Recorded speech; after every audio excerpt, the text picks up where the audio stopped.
Arratsaldeon guztioi, ongi etorriak DV egunera, ongi etorriak El Diario Vascora, ongi etorriak Gipuzkoa berdintasunean, Gipuzkoa en igualdad foro honetara. Hemos estado con algunos de vosotros en estos minutos iniciales y os comentábamos, no sabemos hasta cuándo os vamos a estar dando la bienvenida a este espacio. Muchos y muchas de vosotras nos comentabais que era vuestra primera vez en el Diario Vasco, en este DV Gunea, por lo que bienvenidos.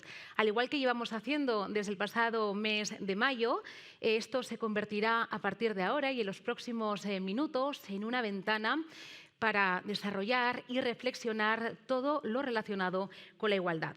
Y es que tenemos que tener en cuenta que en los últimos años se ha hablado muchísimo sobre acciones prácticas y positivas para la transformación de las tendencias estructurales, estereotipos, roles de género y hábitos que dificultan la igualdad y la conciliación real en nuestra sociedad. Y antes de seguir hablando y desarrollando estas cuestiones, me gustaría pedir la presencia del director del Diario Vasco, David Taberna. Un aplauso para él, por favor.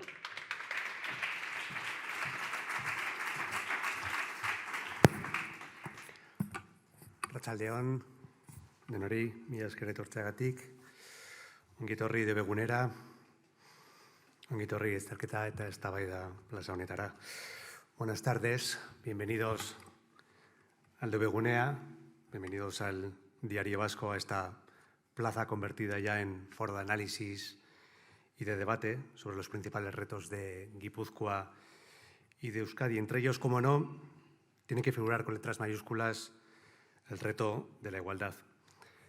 Antes de que supiéramos el lema de Emakunde de este año, quisimos que este foro huyera de los fríos datos y quisimos contar, ofrecer el testimonio de mujeres que han llegado a lo más alto en un mundo copado mayoritariamente por hombres, como la mayoría.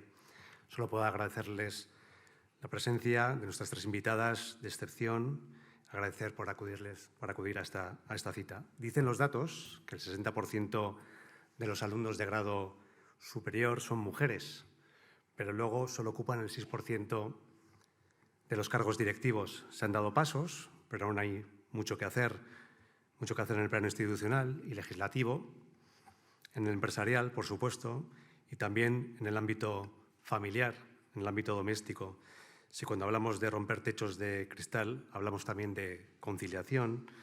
Hoy habrán leído, hemos publicado en el diario, que las solicitudes de permiso por parte de hombres para cuidar a los hijos han crecido, pero apenas aún representan el 10% del total. Cada uno tenemos nuestra propia experiencia y, si me lo permiten, les contaré la experiencia de esta casa. Durante décadas lo habrán visto en las películas o en los libros, lo habrán contado. Ser periodista significaba no tener un horario de salida y mucho menos de entrada. Había unas franjas orientativas, pero uno asumía que este era un trabajo de todo el día, de 24 horas. Uno asumía que las noticias no tenían reloj y la salida dependía en muchas ocasiones de la buena voluntad del jefe. Lo asumíamos como algo normal. Hace unos años empezamos a poner en cuestión esta máxima y hace un año hicimos un cambio radical, porque solo así se puede describir. Transformamos toda la redacción y toda nuestra forma de trabajar. Si subieran luego a partir de las 7 de la tarde a la redacción, a la planta 1, verían que quedaría muy poca gente trabajando en la redacción. Lo hicimos porque era inevitable. ¿Qué clase de proyecto de vida, qué clase de oportunidades vamos a ofrecer a nuestra gente y a las nuevas generaciones si no nos adaptamos? ¿Qué trabajo y recorrido laboral nos espera si no podemos dedicar tiempo a nuestras familias, parejas, amigos y a nosotros mismos? Veremos si estos cambios surgen efecto. Veremos si al despacho dejan de entrar solo mujeres periodistas pidiendo un cambio de horario, porque son solo ellas, siempre ellas, las que deben adaptarse. El verdadero cambio cultural aún está por llegar, porque no hay nada más frustrante que cambiar todo para que no cambie nada. No les entretengo más. Doy de nuevo mi agradecimiento sincero a las tres invitadas de hoy y espero que podamos tener un debate sincero y profundo. En esta sociedad de lo políticamente correcto, de blancos y negros, cada vez se necesitan más grises. La vida real.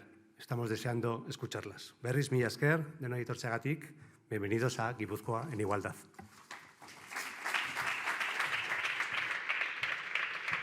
Eskerrik asko David Taberna, El Diario Baskoko zuzendaria, datuak hotzak dira, baino errealak. Eta El Diario Baskoko kasu praktikoa ere erreala da. Ez da bider izan, azken urte hauetako aldaketak, baino egi bihurtu dira. Y en el vídeo que viene a continuación vamos a darle la vuelta a la tortilla. Si yo os hablase y nombrase a estas 4 personas, seguro que no las ubicáis. Iñaki, Bingen, Pedro y Markel. Si en cambio dijese el apellido de cada uno, seguro que sabéis dónde ubicarlos porque son personas de trascendencia más o menos pública en nuestro territorio. Pues bien, nuestra compañera del Diario Vasco, Estrella Vallejo, les ha formulado preguntas que habitualmente se les realiza a las mujeres. Y esto es lo que nos han respondido estos 4 protagonistas. Escuchemos.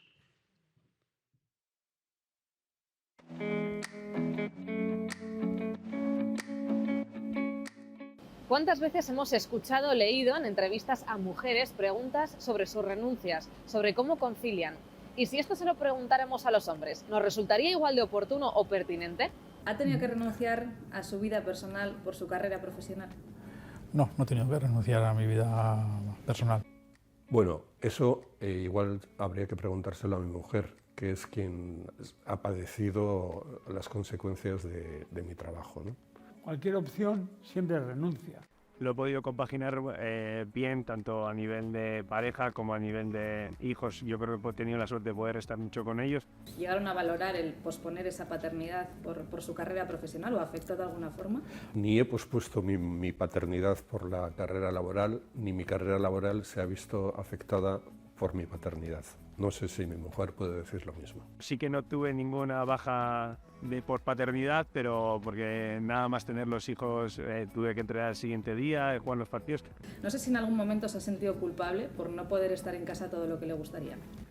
Bueno, en algún momento no hablaría de culpabilidad, pero sí con cierto nivel, digamos, de responsabilización, ¿no? En unos momentos muy determinados, muy concretos. Y, por ejemplo, ¿cree que ha llegado tan lejos en su carrera profesional por el hecho de ser hombre o que el hecho de ser hombre ha favorecido, en cierto modo, esa proyección?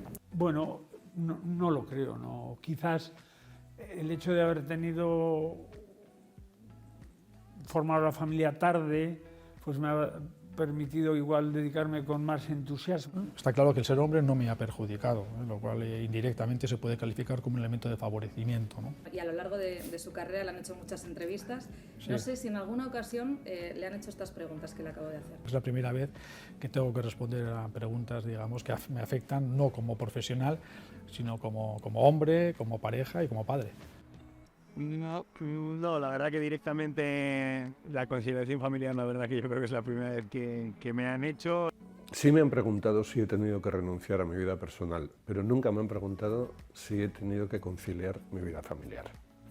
Me ha sorprendido. La primera vez que me preguntan a ver si por ser hombre he tenido más ventajas o si la paternidad me ha creado problemas.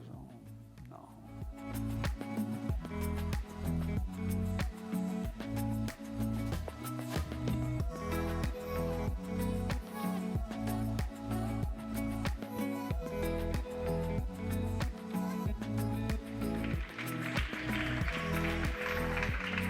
Y pido un aplauso fundamentalmente porque creo que han sido sinceros en este vídeo, en cada una de sus respuestas. Me gustaría saber, personalmente, cuáles hubieran sido esas respuestas si en vez de ellos hubieran sido ellas, ¿no? Pero sí que es verdad que yo creo que esa conciencia existe y cada uno desde su ámbito ha sido capaz de reflexionar y responder de una manera abierta y sincera ante las preguntas de nuestra compañera Estrella. También habría que preguntarle a ella misma también si, bueno, pues ella también se ha tenido que adaptar tras su maternidad, ¿no? Yo creo que al final son cuestiones que tenemos que plantearnos y saber realmente cómo han ido cambiando en los últimos años y hacia dónde queremos ir en un futuro más o menos próximo. Y por ello se está preparando el escenario. A continuación vamos a tener una mesa redonda de lo más interesante con 3 mujeres que llegan de ámbitos muy diferentes y que seguro que van a reflexionar sobre las posibles acciones conjuntas que se pueden promover bueno, pues de forma significativa, sostenible, para que este mundo sea mejor y las cosas vayan cambiando, vayamos hacia una igualdad real. Y me gustaría pedir la presencia, ahora sí, de Victoria Landa, directora de la Ertzaintza y primera mujer de la historia que ocupa este puesto. Un aplauso para ella, por favor.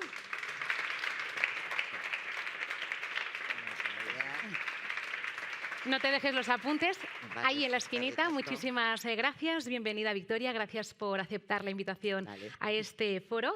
Me gustaría pedir la presencia también de Mercedes Bautista, fiscal jefe de menores de Guipúzcoa. Un aplauso para ella también. Bienvenida.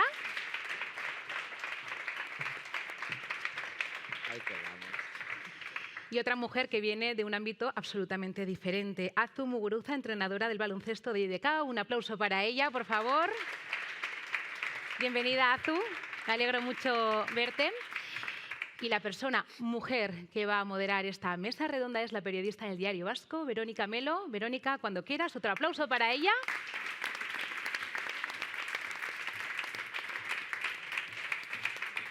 Muchísima suerte, compañeras. Gracias, Laura. Gracias a las tres por estar con nosotros y compartir este momento. Vamos a empezar por el vídeo, vamos a empezar rompiendo el hielo así de manera fácil. Ustedes están acostumbradas a estar en un llamado mundo de hombres, la Ertzaintza, la Fiscalía, las judicaturas, el deporte. ¿Cuántas veces han tenido que contestar a ese tipo de preguntas? ¿Cómo concilian? ¿A qué han tenido que renunciar? ¿Has tenido que posponer la maternidad? Se han visto no solo en el ámbito laboral, sino también en sus entornos más cercanos, de cómo lo haces. Piqui, por favor. Demasiadas, tantas que ya estoy harta y cansada. Más claro, imposible. Vale, demasiadas. No voy a insistir mucho de momento. Al final parece que te están reduciendo al mero hecho de que eres una mujer, ¿no? Sin otro tipo de valores, sin otro tipo de competencias, sin otro tipo de herramientas, ¿no? Me reducen a ser una mujer, pero no desde el punto de vista de la acepción de mujer, que me siento muy orgullosa de serlo, sino parece que reducirme. Eso es como lo interiorizo yo. Vale. Mercedes. Bueno, yo en estos momentos pertenezco a una carrera que es mayoritariamente femenina. Desde que empecé hasta la fecha actual ha habido una gran evolución, sobre todo porque es una función pública y a la función pública pues, el esfuerzo, el sacrificio, que es un denominador muy común de las mujeres, ha hecho que hayamos podido ser mayoría en una carrera tradicionalmente de hombres. El problema no es llegar a la meta, el problema no es llegar. Sí que tienes que posponer por la maternidad puestos de libre designación, porque la maternidad y el esfuerzo que solamente significa presentar esas candidaturas son incompatibles. Y sí, yo sí que he tenido que renunciar a mucho en el camino. Y responder a ese tipo de preguntas, porque vamos teniendo temas muy interesantes encima de la mesa. Me reducen solo a una condición, por el camino a lo mejor no puedo llegar a todo. Ha tenido que responder a ese tipo de preguntas, incluso en su entorno personal. Para poder llegar a ser fiscal de menores, ¿cómo lo has hecho? No, fiscal de menores, llevo 20 años siendo fiscal de menores. Y no, porque no. Fiscal de menores, además, parece que es más propio de una mujer que de un hombre, ¿no? Bueno. Fiscal de menores, no. La verdad es que para ser fiscal de menores se valora... Mi carrera es una carrera en la que se valora mucho la antigüedad y la experiencia profesional, no tanto ser mujer o ser hombre. Vale. No he tenido que... Azu, ¿cuántas veces has tenido que responder cómo te arreglas con todo? Bueno, son diferentes versiones. Una es esa, ¿no? Al principio era cómo llegas a todo, cómo vienes, vas con el niño por ahí colgando, el otro por aquí. Bueno, al principio me hacía gracia, ¿sabes? Era como, uy, pues no sé por qué dirán, pues es como tu costumbre, ¿no? Pero es verdad que según, sobre todo en el mundo del deporte, o sea, del deporte, vamos a decir, profesional, vas evolucionando, ha sido más... ¿Y por qué no hay más mujeres entrenando? ¿Y por qué no hay más mujeres en el ámbito? Y sinceramente, no quiero más entrevistas de esas. O sea, es horrible. O sea, parece que cada vez que te van a entrevistar, tiene que acabar la entrevista con esa pregunta. ¿Por qué no hay más mujeres entrando? Pues yo qué sé, pregúntaselo a ellas. Yo ya estoy entrenando. Entonces, lo tacho. Esta la tacho del guión de hoy. O sea, bueno, hoy es el día, es el foro, pero no es en una entrevista de cualquier cosa, ¿sabes? O sea, no es... O sea, es que no puede ser. O sea, a ellos nunca les solo preguntan... lo importante sea por qué no hay más mujeres entrenando. ¿Les ha sorprendido la reacción de los 4 protagonistas del vídeo? A mí no. No. Sí, a mí tampoco. Un poco sí. No me ha sorprendido porque son reacciones normales, ¿no? ¿Estamos quizá demasiado acostumbradas a que nos pregunten tanto tú como qué guapa vas hoy, qué mona has venido, cómo te has arreglado para llegar a la entrevista y soltarlo todo delante por esa costumbre? Me he arreglado como siempre, ni más ni menos. Ni más ni menos. Pero para mí hay un dato significativo. ¿Cuál? Y es que es la generación. No se ha hecho una entrevista a un padre de 30 años o 31 años. Bueno, Markel bueno, tendrá sí, mucho pero más, ¿eh? vale, es un pero es... Deportista no cuenta. Sí cuenta, pero es verdad que, a ver, sí. Un futbolista que no va a ir al partido porque el niño ha pasado mala noche, no sé cómo decirte, o sea, realmente es una profesión muy peculiar. Bueno, ahí cada uno en su profesión podría poner sus cosas. Vale. Yo entiendo que tú estás más sí, pero...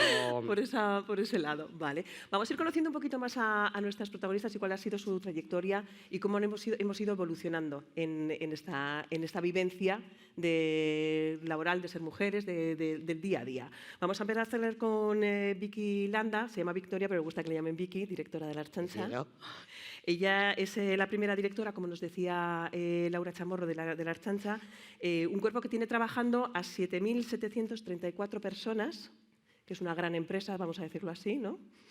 Y tan solo el 17,78% de ellas son mujeres, son 1.377. En puestos de mando, según los datos que tengo, hay 9 intendentes, ninguno mujer, y 49 personas al mando de las comisarías, 4 mujeres. Un poco en minoría sí están en la Archancha las mujeres, en todos los aspectos. Vicky Landa lleva en el cuerpo desde 1983.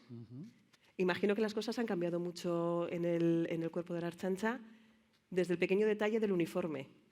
De entrada. De entrada. Cuéntanos un poco cómo ha sido esa evolución y cómo la has vivido tú, claro. Sí. Para contextualizar también un poco los datos que has facilitado, efectivamente, con respecto a la plantilla global de la Archancha, hombres y mujeres, y más concretamente en relación al número tan pequeño en cuanto a la representatividad de las mujeres, tenemos que retrotraernos en el tiempo. Entonces tendríamos que ir la primera promoción de la Archancha, que sale en 1982, el año pasado celebramos el 40 aniversario de la Archancha, no tenía ninguna mujer entre el 100%. ¿Por qué? Porque uno de los requisitos era tener el servicio militar cumplido. Luego, si tenía que tener el servicio militar cumplido, de entrada nos excluía a cualquier mujer. A partir de la primera promoción, desde la segunda promoción hasta la 10ª promoción inclusive, el sistema de acceso de las mujeres a la Archancha es un sistema de cuotas, es decir, existía un número de plazas tasado, reservado a mujeres, pero ese número de plazas no era proporcional con el número total de lo que era la promoción. Como un ejemplo, yo pertenezco a la 3ª promoción de la Archancha, accedí a la Archancha, entré en la Academia de Arcaute el 14 de noviembre de 1983 y el número de plazas era 400. De las 400 plazas, 60 estaban reservadas para mujeres. ¿Eso qué significa? Que hemos sido objeto de una discriminación por razón de género, cuanto menos hasta la 12ª promoción de la Archancha. Por lo tanto, la representación que tenemos en este momento es la que corresponde a ese sistema de cuotas.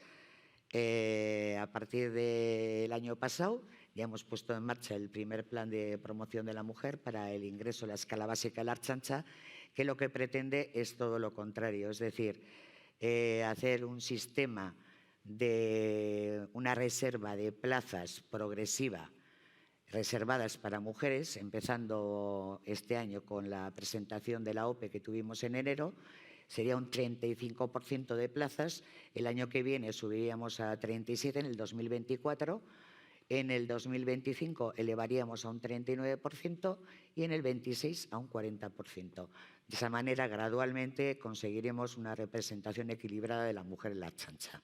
Evidentemente, dentro de ese número tan pequeño de mujeres con respecto al global de hombres, tenemos efectivamente 4 mujeres que son comisarias. El máximo grado dentro de la escala de mando de la Ertzaintza es intendente. 4 son comisarias, de las cuales 2 están habilitadas como intendentes. Es decir, de las 9 plazas, son 9 plazas en grado real, pero hay 2 mujeres que están habilitadas como intendentes. Tampoco existen también 5 mujeres que tienen el grado de subcomisarias, pero tampoco existe tanta mujer que se presenta a cursos para superior categoría. Ahí lo voy a dejar por ahora. Vamos a dejarlo por ahora. Bueno, las cosas han cambiado, por lo menos en los números. En el trato, en la vida, en el día a día, me imagino que también, ¿no? Que las primeras mujeres en la Ertzaintza sorprendería verlas o compartir, empezando espacios, pero luego ya las cosas han ido mejorando con todo. ¿O no? Igual era la percepción a nivel de la ciudadanía. Les chocaba más ver una mujer como ertzaina que igual el trato con el resto de los compañeros. ¿Considera que ha roto un techo de cristal con la aceptación de su cargo? Por una parte sí ha roto un techo de cristal y por otra parte parece mentira que hasta el año finales del 2021 no se hubiera conseguido eso. Eso es lo que realmente me resulta más llamativo. Vale. Creo que hemos tardado demasiado. Luego coger el guante de ofrecen y a lo mejor no quieren aceptarlos por distintos motivos. Cuando le ofrecieron el cargo, ¿tuvo dudas por el hecho de ser mujer? Quiero decir... Para nada. Para nada. Para nada. ¿Está acostumbrada a trabajar? A lo mejor la pregunta no es pertinente. ¿En un mundo de hombres? Estoy acostumbrada a trabajar con hombres, estoy acostumbrada a trabajar en un mundo de hombres, pues por lo tanto no... ¿Y eso le ha condicionado? ¿Le ha cambiado la forma de tener que actuar o le ha...? Para nada. Para nada. He escuchado que dicen, Vicky tiene a veces una manera brusca de hablar. ¿En su manera es brusca y un hombre sería con carácter? El que pueda opinar eso es que... ¿Se lo han llegado a decir? El que pueda opinar eso, no voy a decir lo que puedo opinar yo de esa persona. Entiendo que sí lo he escuchado quedaría alguna muy vez. poco adecuado en este momento. Sería una forma, lo que he dicho inicialmente, ¿no? Es decir, dentro de una mujer parece que no se admiten determinadas manifestaciones, sin embargo, en un hombre pues no se cuestionan. Eso es algo que a mí me resulta tremendamente llamativo. He leído también que hubo un sindicato que criticó su nombramiento no por el hecho de su capacidad laboral, sino por su condición de mujer. ¿Eso duele más? Me es absolutamente indiferente, porque alguien que pueda decir tamaña estupidez no merece absolutamente ni un segundo de mi tiempo. Vale. Me da miedo preguntar si se lo están poniendo más difícil hacia los demás. No nota que le estén poniendo más difícil, sino que el trabajo es como es. El trabajo es como es. Vale. Y estoy acostumbrada a ello. Vale. Luego seguiremos hablando y de cosas que ha ido dejando, pinceladas, que luego entraremos con nuestras 3 participantes. Vamos con Mercedes Bautista, fiscal delegada de menores en Guipúzcoa. Ella decía, la verdad es que la representatividad de las mujeres en donde yo trabajo es bastante elevada. Luego lo que pasa que a lo mejor por el camino, ¿qué es lo que ocurre para poder llegar a esos puestos muchos más altos de representatividad? Lo que ocurre es pues, lo que hablábamos antes de manera informal, es que existe un periodo de 10 años, 12 años, el periodo que tiene que ver con la maternidad y con la crianza de los hijos, en que es muy excepcional que una mujer renuncie a compatibilizar esa crianza con aspirar a puestos que suponen una dedicación al 90%. El solo hecho de presentar una candidatura, por ejemplo, para una jefatura, yo que la he presentado 2 veces, ya recientemente, supone un esfuerzo extraordinario. Ya no te digo luego el poder dirigir una fiscalía. Entonces, para poder aspirar a una función de fiscal jefe, por ejemplo, provincial, solo para poder aspirar tienes que hacer un programa, tienes que hacer un proyecto de organización de la Fiscalía y tienes que estar preparada. Claro, estar preparada al 90% para desempeñar ese trabajo, para mí, en mi concepción de madre y de mujer y de trabajadora, es incompatible. Pero claro, en esos 10 años, como he dicho antes, puedes dejar pasar trenes, porque a lo mejor el periodo en que tú estás dedicándote a trabajar, a hacer tu trabajo lo mejor posible, pero con un perfil bajo, y a criar a tus hijos, a lo mejor en ese periodo de tiempo te han surgido oportunidades para esa jefatura que has dejado, porque en el nombramiento de un fiscal jefe se dan muchas circunstancias, no solamente la profesional, se da también la oportunidad política, de asociación profesional, existen muchas circunstancias, quién está en ese momento de fiscal general del Estado, las personas cercanas al fiscal general del Estado, se producen muchas circunstancias que en un momento determinado a lo mejor puedes estar cerca, pero tienes que renunciar. A eso me refiero. Es que en 10 años o 12 años de vida profesional, pues el presidente del Tribunal Superior de Justicia, Iñaki Subijana, él ha dicho, yo no he tenido que renunciar. Pero claro, en 10 o 12 años pueden suceder muchas cosas y puedes tener oportunidades. Luego, a lo mejor, cambia el clima político, cambian las circunstancias y ya no es tu momento, aunque tú creas que profesionalmente puedes aportar mucho. Entre ellos, pues aparte de tu saber profesional, tu madurez, ¿no?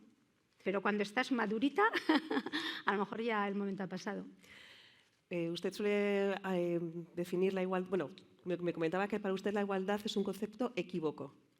Explíqueme por qué. Por eso, por lo que acabo de comentar, bueno, la igualdad, la justicia, el derecho a una vivienda digna, todos son conceptos equívocos porque son muy teóricos, ¿no? Entonces, a nivel de fiscalía, por ejemplo, a mí me sorprende mucho los datos de los que has hablado porque no tienen que ver nada con los datos de la carrera fiscal. En Fiscalía, en estos momentos, a nivel de lo que es el territorio vasco, existen una fiscal superior, que es mujer, 2 fiscales jefas provinciales, Vizcaya y Álava, y un fiscal jefe de Guipúzcoa. Entonces, la paridad está más que colmada, el principio de la paridad. A nivel de la máxima figura representativa de la carrera fiscal, que es el fiscal general del Estado, en estos momentos es un hombre, pero las 2 fiscales generales del Estado anteriores eran mujeres. Luego hubo 2 hombres, pero la anterior también era mujer. Entonces, en este plano formal, pero que también pues, es importante, sustancioso, podríamos decir que a nivel de la carrera fiscal la igualdad es al 100%, ¿no? Pero enlazo estos datos con lo que decía anteriormente. Todas estas personas que han aspirado o que son fiscal general del Estado, fiscal jefe provincial, fiscal superior, han accedido a esos puestos de trabajo no con 40 años. Si uno empieza a hacer un repaso, y 40 años, si accedes a la carrera con 25 o con 28 años, puede ser un buen momento para... Es una edad que está muy bien, ¿no? Pero no han ascendido con 40 años. Te colocas con 50 años para adelante. Entonces, sí, hay igualdad. Yo siempre digo, gracias a la ley de la paridad del Gobierno de José Luis Zapatero, en el ámbito al menos de lo que es la Administración de Justicia se consiguieron muchas cosas, porque él fue el primero que estableció la paridad en el ámbito de la Administración de Justicia. Y eso es muy importante, porque antes no se tenía en cuenta. Ahora, para ser fiscal general del Estado, para ser fiscal jefe de un tribunal superior, para estar en la inspección fiscal, ser mujer es un elemento que se valora, independientemente de tu currículum y otra serie de consideraciones. Antes no. Entonces, hemos dado un paso gigantesco a nivel legal, a nivel de la sociedad, pero... Hay una base, una estructura, que es el núcleo familiar, que es, a partir del núcleo familiar se forma la sociedad, el conjunto de la sociedad, y ese núcleo familiar, la familia, esa estructura, no ha cambiado tanto. No ha cambiado tanto como la conciencia social, como la conciencia, como las leyes. Entonces, esa pequeña estructura familiar es donde se tienen que producir movimientos.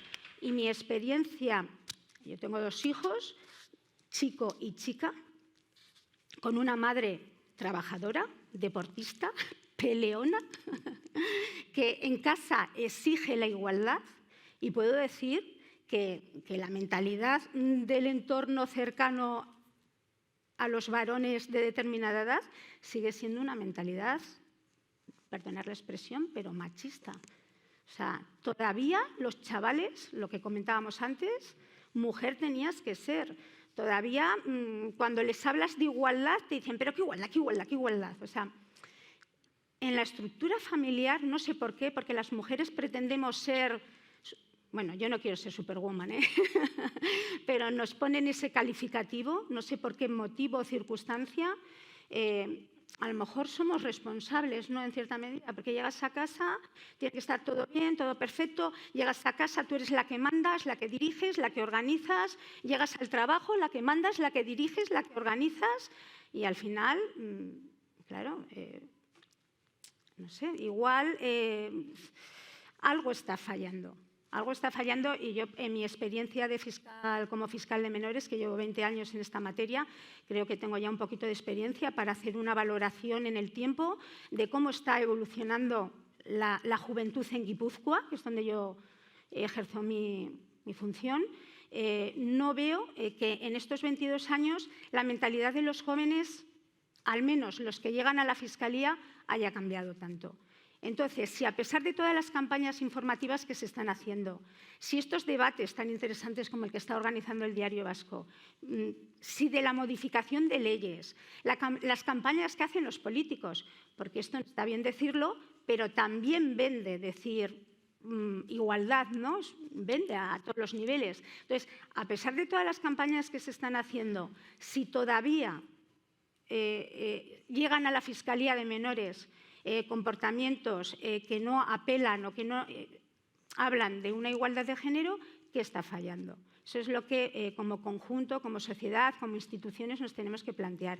Mi percepción pequeña, limitada, es que hay que ir al núcleo familiar. Igual nosotras, las propias mujeres, a lo mejor en esa superexigencia nosotras mismas, a lo mejor pues también algo estamos fallando. Entre comillas, lo de fallar. Bueno, tenemos muchas cosas encima de la mesa. Es bastante preocupante ver cómo en el día a día, después de tantos años al cargo de la Fiscalía de Menores, compruebe que las cosas no cambian tanto. Quiero decir, no en la parte, porque al final los menores van a ser los mayores de mañana. Tiene que ser un poco preocupante. Denos algún ejemplo de casos con los que se ha encontrado en los que dices, ¿cómo puede ser posible que esto siga así? Nos decía, mujer tenías que ser una expresión que escucha. Como insulto. En los últimos 5 años, vamos a poner, lo escuché hace 2 o 3 semanas. Me llamó mucho la atención y me hizo reflexionar y buscar. Y es cuando pensé, pues igual está en el núcleo. No sé, mujer tiene que ser, hoy en día es que no es normal esa expresión. Esa expresión nos tiene que hacer a todos que pensar y que buscar una explicación. O sea que ahí también la carga vuelve otra vez sobre las mujeres, porque normalmente es la mujer la que suele estar más en casa. Entonces es como la pescadilla que se muerde la cola. Nos volvemos a... O no hemos aprendido, o no nos han enseñado bien, o no hemos querido aprender, o la mujer está en casa con el trabajo, o la mujer se lleva a los hijos al trabajo. Porque mis hijos se han criado y se han educado en la Fiscalía. Por las tardes, claro es. Me refiero que yo creo que ninguno va a salir fiscal, clarísimo. Eso ya os lo puedo asegurar. Luego iremos cogiendo otros aspectos. Azu Muguruza, entrenadora del IDK Euskotren, toda la vida vinculada al deporte, a primer nivel, toda la vida con muchísimos reconocimientos, con un currículum envidiable. ¿Se ha llegado a plantear alguna vez cuál sería su reconocimiento si hubiera sido hombre? Pues no, porque soy mujer y siempre ha sido así. O sea, no es una pregunta que nunca me haya hecho, como muchas otras que me han hecho y tampoco me las he formulado a mí misma. Para mí ha sido algo natural ser entrenadora, entonces yo no lo he visto, aunque sea un mundo en el que la mayoría son hombres, es que siempre ha sido así. O sea, yo siempre me he enfrentado en el banquillo a hombres, pero nunca le había dado tanta importancia como se le está dando ahora. O sea, para mí era algo natural, entonces lo viví así. Pero sí me reconocerá que muchos con menos han contado más. Quiero decir, esto de hago 2 y cuento me llevo 20. Sí, hombre, y evidentemente soy consciente que probablemente si no hubiera sido aquí, no estaría donde estoy. O sea, si ha sido posible que yo esté al nivel que estoy, en la liga que estoy, probablemente es porque he tenido aquí, tenemos un territorio en el que el deporte está muy arraigado, en el que a nivel institucional, a nivel de todos los estamentos se apoya un montón y que hay una tradición increíble. Entonces, al final, aquí a la mujer también se le ha dado muchas oportunidades, por lo menos en el básquet, que es lo que yo he vivido. Ha habido otras entrenadoras antes, entonces al final había mucha más costumbre. Entonces, probablemente que te den la oportunidad en un sitio fuera, pues es más difícil. O que tú tomes la decisión de irte fuera en un momento de tu vida en el que estás criando a tus hijos, pues yo como madre no lo hubiera hecho. Entonces, claro, al final todo es muy debatible. ¿Ha tenido que pelearse más el puesto por ser una mujer cuando estaba con el resto de sus compañeros? ¿Ha tenido esa sensación de que se ha tenido que hacer usted más presente para que se le hiciera caso? Bueno, a ver, yo creo que cuando llegas, pues te miran, sí, pero como yo creo que le pueden mirar a un entrenador novato. O sea, al final eres una persona que llegas nueva a una liga y todo el mundo dice, bueno, a ver cómo lo hace, ¿no? Entonces, yo creo que al principio sí pueda ser, pero luego enseguida creo que la gente te acepta, te reconoce. Quizás sea más, ¿sabes? A nivel, yo qué sé, llegabas al partido y de repente te venía uno y ¿tú qué eres? La delegada. O sea, es como que no podías ser la entrenadora, ¿no? O sea, hablo a nivel de pues, comisarios, anotadores. Entonces, no, era curioso como una vez, bueno, oye, una vez me llegaron a decir a ver si era el médico. Digo, bueno, oye, esta vez me han reconocido bastante, o sea, parezco ya alguien importante, me han visto más y ya, entonces no es delegada, puedo ser médico y bueno, sí hay muchas anécdotas, pero realmente... Bueno, yo creo que al final, si tú también lo haces un poco natural, pues todo el mundo lo vive así. Ha sido el primer año que se ha permitido una excedencia para poder atender las necesidades de su equipo, que estaba en Europa. ¿Tiene la sensación de que ha tenido que renunciar a mucho para poder llegar a donde está? Bueno, son dos preguntas. Por un lado, sí, bueno, la verdad es que el club el año pasado, bueno, pues apostó por una clasificación que habíamos conseguido. Evidentemente eso ya no podía ser compaginarlo con mi otro trabajo, que soy profesora también en una ikastola. Entonces, claro, al final dije, bueno, evidentemente aquí tengo que pedirme una excedencia. Para mí era un reto jugar Europa, el club hizo un esfuerzo enorme por conseguir los apoyos y la verdad es que ha sido una experiencia increíble. En ese ámbito no he tenido que renunciar, es verdad que ya me merecía también disfrutar algún año solo de un trabajo, no de dos, y estar dedicada al 100%, porque al final... un deporte profesional exige un montón, porque no son solo las horas físicas en las que estás, son las horas fuera de que tu cabeza solo da vueltas y vueltas y vueltas. O sea, después de un partido solo hay balones que vienen y van para aquí y para allá, y la bola que no entró y esta que entró y la otra que salió, y no duermes, y bueno, es muy intenso, ¿no? Entonces, bueno, yo creo que simplemente... estoy disfrutando de una temporada solo haciendo una cosa. Sí, en el camino, durante el camino, claro que he tenido que renunciar a cosas a nivel de deporte, he tenido que renunciar, sí, a dar pasos, a oportunidades que me han surgido, pues a nivel de selección, a nivel de cosas, pero bueno, yo creo que son renuncias que las haces porque crees que a todo no puedes llegar, y si tienes 2 hijos y un marido, evidentemente también tienes que tú dar a tu familia, o sea, entonces yo no he tenido 2 hijos para que se críen solos o para que los críen otros, entonces bueno, es algo que también lo he hecho porque yo quería. Una curiosidad, en sus encuentros en Europa, porque los que no estamos muy ligados al mundo del baloncesto, ¿también se han encontrado más hombres al otro lado de en los otros banquillos, o está la cosa más igualdad? Porque a veces nos parece que todo lo de fuera suele ser mucho mejor. No, solo había, ¿ves? Es que ni lo había pensado, pero sí, no, solo había hombres. Solo había hombres. También te digo que a nivel europeo hay en algún país que sí que están un poco mejor que aquí. Vale. O sea, creo que aquí está costando mucho. O sea, sí que, por ejemplo, lo que es en el resto del baloncesto, es decir, comisarios, anotadores, árbitras, ha mejorado mucho. Ahí sí que ha habido un impulso y han querido dar ese paso. A nivel de entrenadores, entrenadoras, hay mucha diferencia. Si yo le digo, Benzema, 13,20 millones al año, Alexia Putellas, 150.000 euros al año de sueldo, Nadal, 22 grandes títulos, el superhombre, lo nunca visto, 2 mujeres antes que él, Margaret Court, 24, y Serena Williams, 23, habían conseguido. ¿Estamos las mujeres o están las mujeres condenadas o teniendo que aceptar ser siempre como ciudadanas de segundas en el deporte, o eso también va cambiando? ¿O una cosa es el deporte profesional donde usted se maneja y otra cosa es a nivel en el deporte profesional? Hay muchísima diferencia, o sea, no tiene nada que ver. También te digo una cosa, y os lo comentaba antes, ¿cuántos de los que estáis aquí vais a ver un partido de deporte femenino y cuántos vais a ver un deporte masculino? En cualquiera de vuestro ámbito. O sea, ya no hablo de la Real Sociedad, masculina o femenina, el fútbol entiendo que ya no es un tema de género, sino de deporte, pero en el resto de los deportes, si te dicen, vamos a ver a no sé quién, la gente va a ver mucho más deporte masculino que femenino. Y es que ahí es donde hay que empezar a dar el cambio, en que la gente quiera ver deporte femenino, porque es que todo va unido.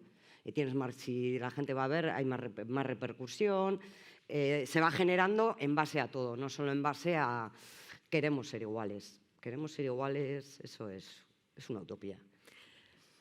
Ellas han sacado también el tema de la maternidad, es algo que al final las mujeres que quieren ser madres les condiciona de una manera o de otra. Usted está siempre trabajando con mujeres muy jóvenes por el hecho de ser deportistas. La ligazón maternidad y deporte de élite parecía que era imposible, pero bueno, hay deportistas que han demostrado, Mayalen Chaurrot, que es un ejemplo de casa, Una Coronel, Esterian Fraser-Price. ¿Ha tenido usted charlas con sus mujeres, no le voy a decir chicas, sino con sus mujeres, con respecto a tengo dudas, no sé qué hacer? ¿Se manejan esas conversaciones, más allá de que quieran, de que lo que hagan en su vida personal, pero se habla en los vestuarios? 3 jugadoras con hijos. Concretamente, aquí tuvimos una jugadora que estuvo 10 años, creo, más o menos, y tuvo 3 hijas. Cuando llegó aquí ya tenía la primera, pero estando con nosotras tuvo a las otras 2, te quiero decir. Luego ha habido, bueno, de hecho este año tenemos una jugadora que tiene una hija que está aquí con ella. Bueno, yo creo que al final, siendo deportista es una decisión propia, es decir, saben que tener un hijo es un año más o menos que entre el embarazo y depende o quien sea, porque ya te digo que la que tuvo gemelas al mes estaba jugando, con cesárea de gemelas al mes. Yo eso no sé si es bueno o malo. Pero fue decisión de ella, o sea, sí. Nadie se lo pidió, pero bueno, ella ya convivió, ella estaba aquí, convivía con el equipo, vio que el equipo le necesitaba y fue una decisión de ella, adelantar su vuelta, o sea, bueno, pues al igual que es una decisión tuya dentro de tu profesión, ir a más, ir a menos, estar más, estar menos. Bueno, yo creo que al final eso lo tiene que decidir cada una si quiere adelantar su vuelta al trabajo. Sí se habla. Sí se habla. De hecho, pues bueno, ahora hay una asociación para las jugadoras que trabajan mucho en esas cosas y bueno, claro que es un tema que está ahí. La maternidad condiciona. Vicky, ¿la maternidad condiciona tu desarrollo profesional? Obviamente, en algunos casos sí. ¿En tu caso no condicionó? No. Antes nos comentabas, quizá a lo mejor uno de los problemas es cómo entendemos la maternidad o cómo los demás entienden y cómo te pueden llegar a hacer sentir también, porque eso también es desigualdad. Sí. Explícanos, por favor. Antes comentábamos en el foro que estábamos, ¿no? Con respecto a la maternidad, que yo no tuve ninguna duda en que tenía claro que una vez ya que había superado el periodo de baja por licencia maternal, me incorporé a mi trabajo. Es decir, mi hijo acudió a la guardería con 4 meses. Entonces yo tenía claro que quería seguir con mi trayectoria profesional. No tengo ninguna duda, de hecho, cuando estoy diciendo no tengo ninguna duda, lo puedo aseverar por referencias de que en este caso se me ha podido tachar como mala madre. Es decir, no me ajustaba al rol que quizá otras personas pudieran opinar sobre cómo debe de proceder una madre. Y en este caso también puedo decir que básicamente los reproches fue por mujeres más que quizás que por hombres. Pero bueno, también estoy hablando que mi hijo tiene 20 años y me tengo que retrotraer 20 años y quizá la forma de percibir las cosas es sensiblemente distinta a la que puede ser en este momento. Ha salido varias veces en esta conversación. Hay oportunidades para las mujeres, muchas renuncian por todo lo que les puede suponer o no, pero también hay que atreverse a abrir la puerta. Es decir, las puertas a veces se abren, pero hay que también querer entornarlas y quererlas abrir. ¿Cuál es vuestra experiencia? Quiero decir, porque a lo mejor una de esa parte de esas desigualdades es porque la mochila es tan pesada que hay muchas mujeres que dicen, mira, no, prefiero que no. La Fiscalía nos decía, supone tanto ciertas cosas que esa mochila es demasiada carga. Hombre, cuando aspiras a un cargo tienes que estar preparada, mental, emocionalmente, físicamente. Si no estás preparada porque las circunstancias que te rodean no se dan, no sé si me explico, no se trata de que no quieras dar el paso y la responsabilidad que supone dar el paso. Se trata de que tienes que estar preparada. ¿Y cómo se prepara una para poder dar el paso si el entorno no acompaña? Quiero decir, ¿cómo voy a abrir la puerta si lo que tengo enfrente a lo mejor es un escalón al que no llego? Por todo lo que me supone. Pregunto, para las tres que están en puestos de liderazgo. Hombre, yo no sé, a mí me es difícil extrapolarlo a otras profesiones, ¿no? Pero yo por lo menos lo que sí percibo es que aquí hay tan pocas oportunidades que, claro, en general las mujeres, pues en el camino, claro, esto no haces una oposición y ahora ya soy entrenador. Bueno, sí tienes que pasar unos exámenes, pero una vez que tienes el título, no es ahora ya tengo el sitio para estar ahí, no, luego te tiene alguien que fichar, que llamar. Claro, en ese proceso intermedio, pues sí que es verdad que yo creo que muchas mujeres pues dicen, oye, mira, pues empiezan con otro trabajo, al final luego ya empieza a ser incompatible por horarios. Entonces, claro, no es tan fácil decir, no, tengo que esperar al momento para entonces estar ahí preparada, sin otra cosa, o gente que lo que hace es, en ese momento que tiene la oportunidad, sí, se pide una excedencia, pero luego te tiene que ir bien, tienes que mantenerte ahí, bueno. Vicky, en Ertzaintza, ¿cómo está la cosa? Hay mucha puerta a la que se dice, ánimo, tienes la puerta delante y hay mucha mujer que gira y dice, mira, no es el momento, no puedo ahora mismo, las circunstancias no son las que... Se ha mejorado en el ámbito de la conciliación de la vida laboral y familiar, pero apostamos también por una corresponsabilidad, en este caso en el cuidado a terceros, sin que suponga con ello que tengas que sacrificar tu vida personal en ese aspecto. También significa en un momento determinado que, el reducir tu jornada no significa que dejas de trabajar, sino que la adecuas a un horario en el cual te permite mantener una mejor sintonía entre la vida profesional y la vida laboral. El problema está cuando tú, por ejemplo, coges una excedencia y te separas durante un cierto tiempo de tu vida laboral. Luego la reincorporación a ese trabajo yo creo que es bastante más duro. Y has dejado pasar también oportunidades. Y las oportunidades las tienes cuando las tienes, ¿eh? ¿Por qué vinculamos profesión, mujer y renuncia? ¿No? Cuando hablamos de personas que están en puestos de liderazgo. Porque siempre sale la palabra renuncia. Las tres, ¿qué que también nos lo decían en el vídeo, no tengo la sensación de haber renunciado a nada. Bingen Zubiria incluso decía, creo que a lo mejor mi mujer tendría algo más que decir. Sí. ¿Hace falta? ¿Qué hace falta? ¿Cómo lo viven? Vamos a empezar por Vicky. En mi caso, le digo que no he renunciado. No he renunciado en ningún momento a conseguir el objetivo o los objetivos que me he ido planteando a lo largo de mi carrera profesional. O sea, no puedo decir que haya tenido que renunciar ni por mi hijo, ni por la vida familiar, sino que he conciliado, entre comillas, con ayuda externa para poder conseguir lo que yo me había trazado o lo que yo me he ido trazando a lo largo de toda mi vida profesional. ¿Y lo que ve entre sus compañeras y compañeros? ¿Ve que sus compañeros renuncian? ¿Ve que sus compañeras renuncian? En algún caso sí, y en otros casos yo veo que se adecúan. Vale. De todo ahí, ¿eh? ¿En la Fiscalía, Mercedes? Pues en la Fiscalía renunciar incluso a veces hasta la vida social.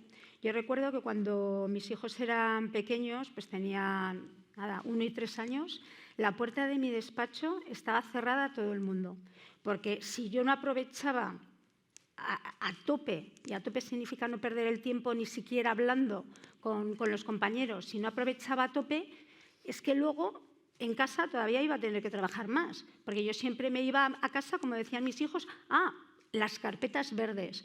Porque cuando venían a mi despacho y veían que también había carpetas verdes, decían, pero si hay carpetas verdes en todos los sitios.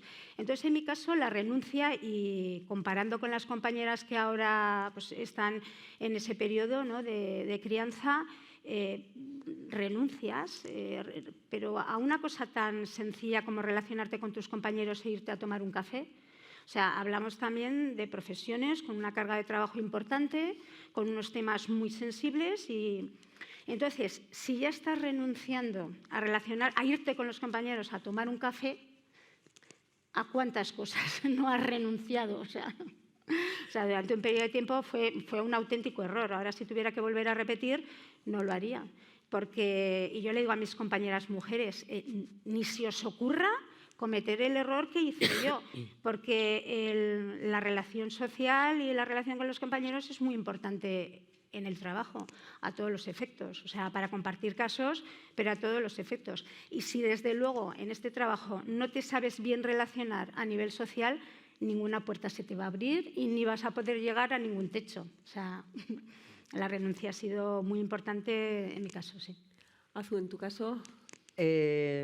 Bueno, yo en general no creo que he renunciado a nada. Es decir, si no he hecho algo más es porque no he querido, no es una renuncia. Entonces, creo que he podido conciliar mis trabajos con mi vida social, con la familia.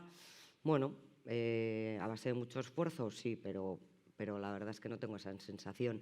Sí creo que está relacionada la palabra, que es a lo que ibas al principio, sí que está relacionada, pero también creo que va mejorando. Es decir, desde que yo tuve a mi primera hija, en la cual ya tu marido tenía 4 días o una semana si era cesárea, a la situación actual, claro, es muy diferente. O sea, yo veo ahora a mis sobrinos y es que no tiene nada que ver, o sea, cómo el padre y la madre interactúan para las bajas, para ahora tú, ahora yo, ahora hacemos, ahora...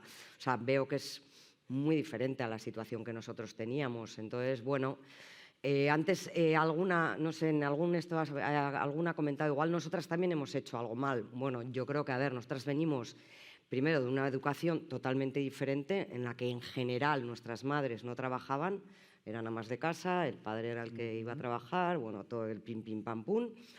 Nuestros hijos ya han visto que sus madres trabajan como algo natural, como, bueno, pues, es que al final, de la noche a la mañana no vas a cambiar una sociedad. Entonces, bueno, yo creo que todo es un proceso que va y luego es un proceso que tendrá X recorrido, porque es que no somos iguales.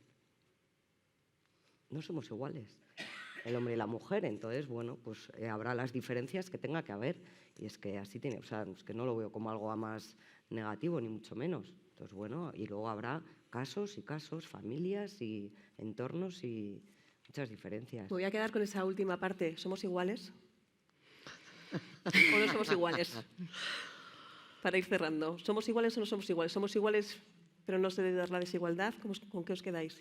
Yo me quedo con que somos personas con independencia del género, con personas con caracteres distintos, con competencias distintas, con herramientas distintas, con rasgos de personalidad distintos, pero somos todos personas, todos y todas. Es con lo que yo me quedo. Todos personas, pero todos diferentes. Vale. Para ir cerrando, les voy a pedir, ¿qué mensaje lanzarían a las nuevas generaciones? Vicky, una recién entrada en la Ertzaintza. ¿Le podrías dar algún consejo? ¿Qué le dirías? Y a un recién entrado en la Ertzaintza. Que ahorrera hacia adelante, que es una profesión muy gratificante, que hay ámbito para todos los conocimientos, todas las carreras, que incluso cuando hay personas que pueden pensar en un momento determinado que quizás los estudios que hayan podido realizar dicen, no, igual no se ven, ¿no?, clavadas dentro de la Ertzaintza, que tienen una oportunidad y además una oportunidad muy elevada dentro de la Ertzaintza. Yo les animaría a participar de ello. O sea, es una sensación enormemente gratificante. Si yo me pudiera retrotraer en el tiempo 40 años, volvería a hacer lo mismo. Entraría otra vez en la Academia Arkaute, sin ningún género de dudas. Mercedes Bautista, fiscal delegada de menores, ya nos ha dicho que un consejo que les ha dado es no se enclaustren para poder llegar a su meta. ¿Qué les diría a las nuevas generaciones? Yo es que no puedo decir nada más que eso, o sea, que no se encierren, pero luego ya es que no tengo otra palabra, porque parto de la base de que en mi sector cada vez hay más, ¿no? Los cupos de igualdad están bastante cubiertos, entonces yo es que no puedo añadir nada más, no me voy a inventar. Azu Muguruza, para las nuevas generaciones que quieran ser entrenadoras de lo que sea, ¿qué les diría? Pues yo lo que les diría es que tengan muchísima vocación, porque es una profesión que requiere de ello. Pasas por momentos muy bonitos, pero también se sufre mucho y que la dedicación es muy grande. Entonces, es muy importante que te guste mucho y lo tengas muy claro. Pues con estos mensajes nos vamos a quedar. Les vamos a dar las gracias a nuestras tres ponentes que hayan abierto su experiencia y que la quieran compartir con nosotros, a todos ustedes por estar también con nosotros, y hasta el próximo encuentro en este foro, y si nos toca vernos el próximo 8M, pues que sea porque hemos mejorado todavía más. Gracias. Laura.